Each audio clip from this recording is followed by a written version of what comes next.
despite what they try and tell you, Uber is still not profitable. An effective wealth transfer of $2.8 billion from labor to capital in just 3 months, right? So basically fudging the books here. Not looking very healthy. Uber just released its Q2 numbers for 2022 and trumpeted that it had finally achieved cash flow positivity, right? By the way, this is by Cory Doctorow. Thanks for this great piece. And it only took 13 years and $32 billion in losses. So has Uber finally turned a corner?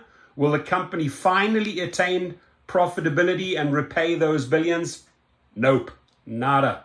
The best analyst of Uber's financial disclosures, as always, is Hubert Horan, a transport analyst who has made a second career out of de-bullshitifying Uber's balance sheet deceptions, right?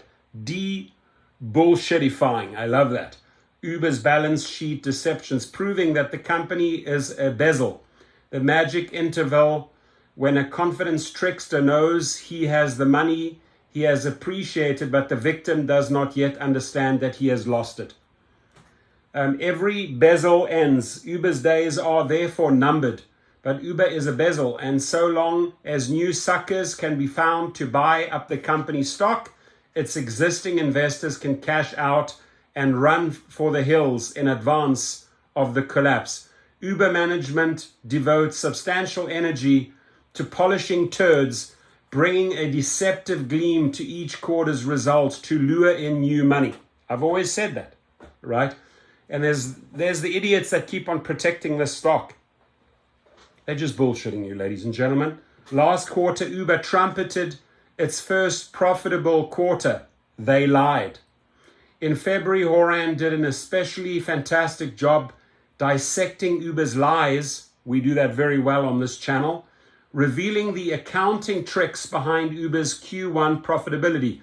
The main trick was this: Uber had been forced to sell off unprofitable overseas divisions in China, Russia, and Southeast Asia. The company had spent billions trying to enter these markets and failed. The buyers for these divisions paid back a fraction of Uber's squanderings. Worse, the buyers, Uber copycats that were also losing money, didn't pay Uber in cash. Rather, they paid in their illiquid doom stock, which they had assigned sky-high valuations to, borrowing a leaf from Uber's own ledger books. See how they do it? See how much bullshit goes on at Uber? You just have to expose it. So Uber sold off unprofitable divisions, writing off billions.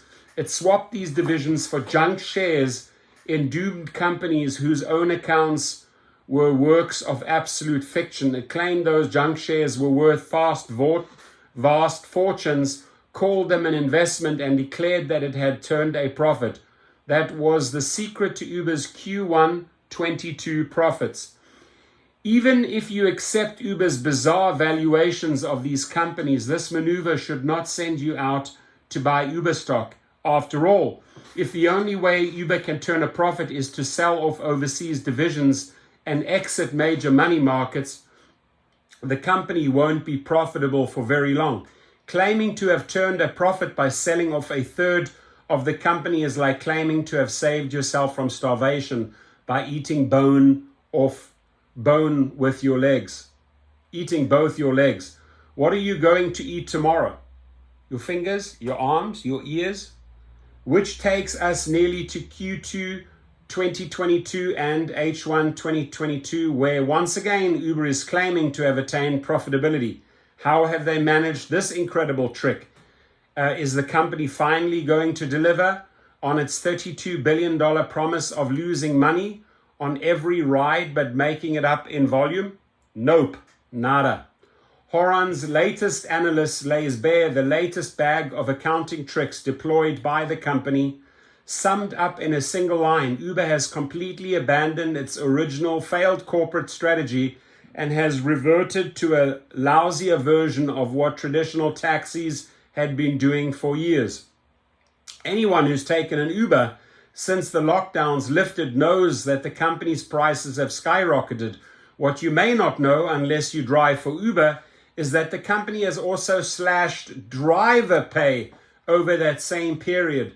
Over the past year, Uber's share of each fare climbed from 18 to 28%, a 66% increase in the shareholders' claim over the fruits of Uber's drivers' labor. Thank you for saying that. This is a big deal. In Q2 alone, Uber transferred $2.8 billion from its drivers to its shareholders. If the company can keep that up, it will make its shareholders $11 billion richer and its drivers $11 billion poorer in 2022. Wow. But how long can the company sustain the practice? After all, Uber drivers are living through the great resignation, the highest labor market in a generation, with businesses of all kinds desperate to lure them out of their cars. Hell, Uber drivers can just switch to driving taxis and get a raise. Many Uber drivers are cab drivers who switched when Uber's $32 billion investor cash fire hose funded predatory low prices and driver subsidies. Just as Uber must use unsustainable tricks to keep investors from bailing on an unprofitable enterprise, the company needs tricks to keep drivers behind the wheel, even as it steals their wages. The latest trick, letting drivers see riders' locations and drop-offs before they accept a job. Now, this is absolutely a good thing for drivers. The idea that Uber drivers are independent contractors was always a tissue-thin fiction, but never so much when the company dictated that these independent contractors wouldn't be allowed to know what jobs they were saying yes to and how much those jobs would pay before agreeing to them. But for Uber to live up to its own mythology, it had to lie to its drivers, because at its core, the Uber myth was that it would replace yellow cabs with cars that would make runs to unprofitable exurbs that no driver would freely choose to service, while charging rates so low that drivers couldn't survive on their pay.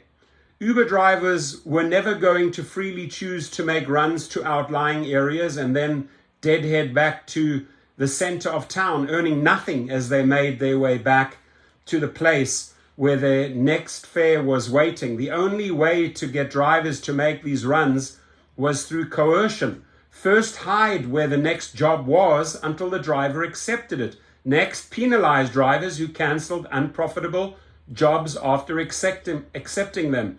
When Uber announced that it would finally let its independent drivers know what jobs they were saying yes to in advance of acceptance, it trumpeted this as a benefit to riders because it would lead to fewer cancelled rides. What it failed to mention was that this was because it would lead to fewer accepted rides. That is, rather than having to wait longer because drivers tapped accept, realize they'd lose money on your business and tap cancel. You would now wait longer because drivers just didn't accept your run. This warrants conclusion that today Uber is offering much worse service at much higher prices. I've always said that. And the traditional taxi industries that it had disrupted, traditional taxis were unpopular because the only way they could keep fare revenues and costs aligned was to limit service to the densest, highest demand neighborhoods, maximizing revenue utilization and avoiding empty backhauls, and rationing service during the big demand peaks. Today, Uber offers the same poor service as traditional taxis, but must charge enormously higher fares because of its much higher cost structure. Uber's balance sheet shell games demand that we credulously accept its claim to gains while ignoring the costs of those gains. In service to this, the company produces exceptionally opaque accounts that do not break out specific revenue sources and cost, using coarse top-line measures to make it hard to fact-check its claims. Nevertheless, Horan sleuths out some important figures. In 2019, Uber was running a negative 40% net margin, losing 0.40 cents for every dollar it brought in.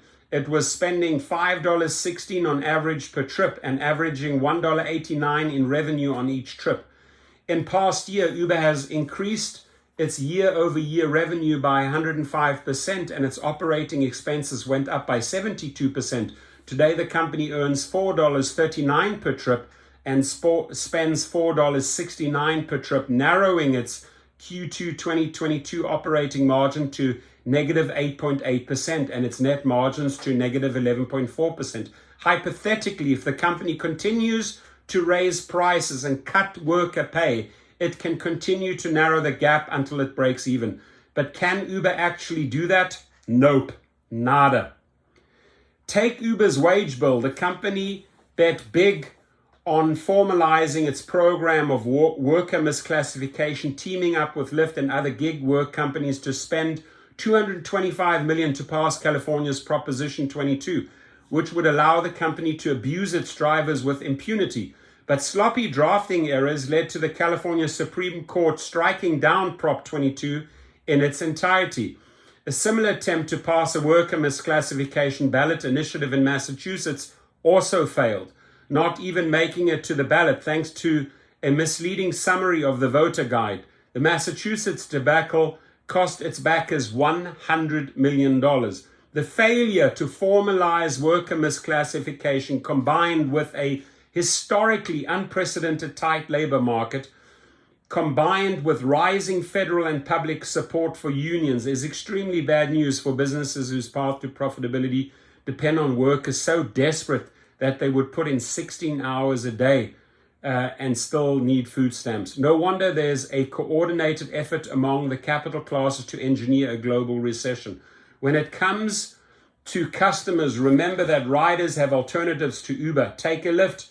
The Uber alike backed by billionaire Trump donor Peter Thiel. Inexplicably, Lyft has cultivated a reputation as the good Uber.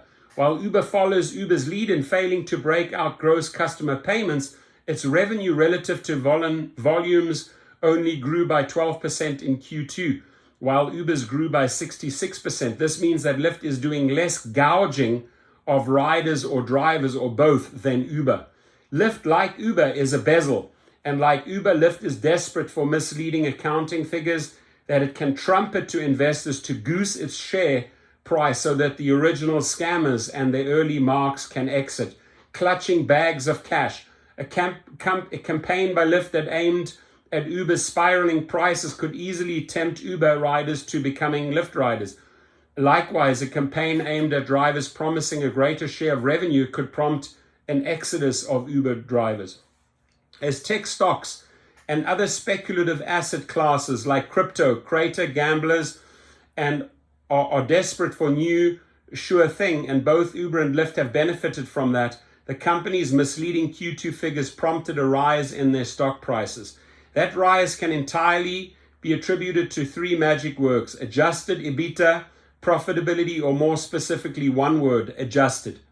1 year while I was teaching the Viable Paradise workshop, one of the other instructors handed out a piece of absolutely invaluable writing advice. James D. MacDonald gave a lecture to the students on how to write about guns.